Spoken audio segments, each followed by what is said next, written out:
Chop soy mga kayam, kunwari mag-healthy-healthyhan ako ngayon. Pero di nga, serious, kahit paminsan-minsan ay magiging healthy naman tayo. Healthy ang ating kinakain. At itong aking mga sangkap, repolyo, at in-slice ko lang ng paganito. Carrots, at in-slice ko lang din ng ganito. At sayote. Ganito rin ang pag-slice ko ng sayote. At Baguio beans. Ganito rin ang pag-slice ko ng Baguio beans. Of course, ang bell pepper.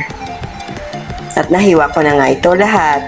Sindihan ng kalan, salang ang kawali, maglagay ng mantika.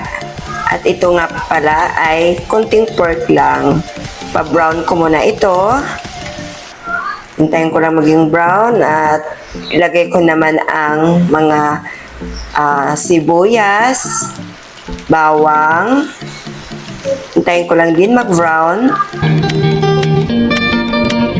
At sunod ko namang ilagay ang hipon. Itong hipon, pagka nag-read na siya, ayan, ahonin ko muna at itabi ko lang muna. Babalik ko rin siya mamaya. At naglagay rin ako ng pusit. At sunod ko nga nilagay itong mga gulay. At syempre, halo-haloin lang. O, andito na naman tayo. Si halo-halo. Halo-halo lang. Halo-halo.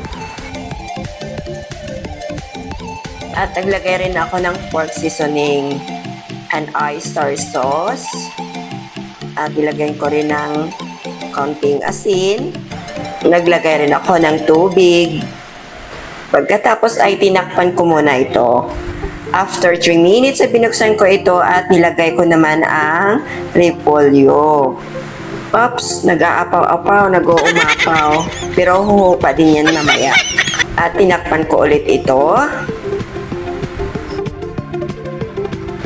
At after 3 minutes, binuksan ko naman ito. Diba, humupa na mga kayam. So, ganyan lang. Huhupa din yan. At hinalo ko na naman ito. Andito na naman tayo sila. Haluin lang hanggang sa mag-mix ang lahat ng sangkap. At pagtapos, naglagay rin ako ng cornstarch para medyo malapot-lapot. At ito, binalik ko naman ang hipon. At naglagay rin ako ng onion leek or dahon ng sibuyas kung tawagin.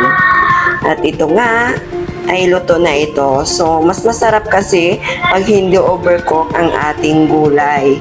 Kaya ay i-off ko na rin ang kalan dahil okay na ito para sa akin.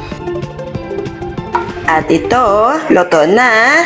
Kaya ikaw kayam, kung mahilig ka ring magluto, pwede mong i-try ito. Siguradong magustuhan ito ng buong pamilya. At ito na, ready to serve na sa aking mga mahal sa buhay. Tara na, kain na for the love.